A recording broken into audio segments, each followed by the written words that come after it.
একটু দেখেন, এটা আবু হুরায়রা রাদিয়াল্লাহু তাআলা আনহুর হাদিস। তিনি বলছেন, লিল মুমিনি আলাল মুমিনি সিত্তু খিসাল, একজন মুসলমান আর একজন মুসলমানের উপর অধিকার রাখে ছয়টি। কয়টি? ছয়টি। আমি ছয়টি এখানে বিবরণ পেশ করব না, আমি একটাই পেশ করে চলে যাব। তার তৃতীয় নম্বর বাক্য হচ্ছে এই, তিনি বলছেন ওয়ায়াশহাদুহু ইদা মাতা, যখন কোনো মানুষ কোনো মুসলমান মারা যাবে তখন তার জানাজায় কাফন দাফনে উপস্থিত হবে, এটা তার হক, অধিকার রাখে মুসলমানের উপরে, একজন মুসলমান আর একজন মুসলমানের উপর। প্রথম বাক্যে বলেছিলাম লিল মুমিনি আলাল মুমিনি সিত্তু খিসাল, একজন মুমিন আর একজন মুমিনের উপর অধিকার রাখে কয়টি? ছয়টি। তো মুমিনকে যে সালাত আদায় করে, মুমিনকে যে রাসূলের পদ্ধতি গ্রহণ করে, মুমিনকে যে হারাম কাজকর্ম থেকে বিরত থাকতে পারে, ইত্যাদি ইত্যাদি।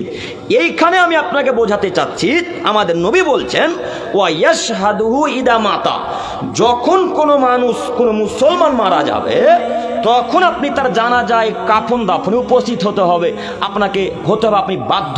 ওই মৃত ব্যক্তি আমার উপর, আপনার উপর অধিকার রাখে, আপনি তার কবর খনন করবেন, আপনি তার জন্য বাঁশ কাটবেন, আপনি তার মাপ নিয়ে যাবেন, আপনি তার খাট বয়ে নিয়ে গিয়ে গোরস্থানে রাখবেন, তাকে কবরে রেখে আসবেন, এটা অধিকার রাখে। কোন ব্যক্তি অধিকার রাখে বলেন তো দেখি একটু? কথা বুঝতে পারেননি? কে অধিকার রাখে?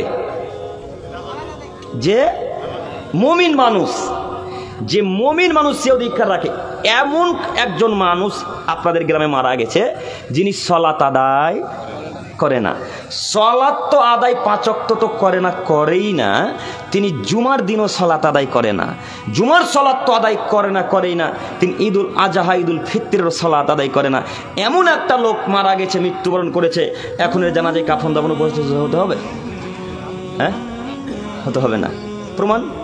প্রমাণে আমাদের নবী মুহাম্মদ সাল্লাল্লাহু আলাইহি ওয়াসাল্লাম বললেন বাইনাল আবদি ওয়া বাইনাশ শিরকি ওয়াল কুফরি তারকু সালাত, মুসলমান আর কাফেরের মাঝে পার্থক্য কি? কি? সালাত। তো এই ব্যক্তি মারা গেছে, এর জানাজায় কাফন দাফন এখন আপনি উপস্থিত হবেন না। বর্তমান আরবের বিদ্বানগণ ফতোয়া কমিটি থেকে ফতোয়া দিয়েছেন, যারা বেনামাজি মারা যাবে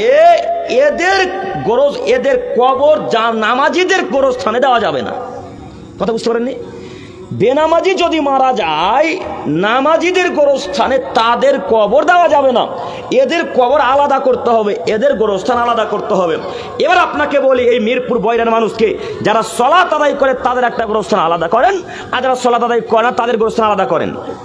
আব্দুল করিম ভাই, বলতে সহজ কিন্তু করা খুব কঠিন, তাই না? আসলেই কঠিন, আসলেই কঠিন। আমি বলে দিলাম এ কথাই ঠিক, কিন্তু আসলেই খুব কঠিন হবে এ কথাই ঠিক। তবে এই নীতি পরিবর্তন করতে পারে সর্দার, সভাপতি, ক্যাশিয়ার, যারা দায়িত্ব আছে তারাই পারে না। কথা বুঝতে পারেনি? এই নীতি পরিবর্তন করতে পারে কে? যারা সালাত আদায় করে, যারা সর্দার, ক্যাশিয়ার, যারা সভাপতি, এরা পরিবর্তন করতে পারে।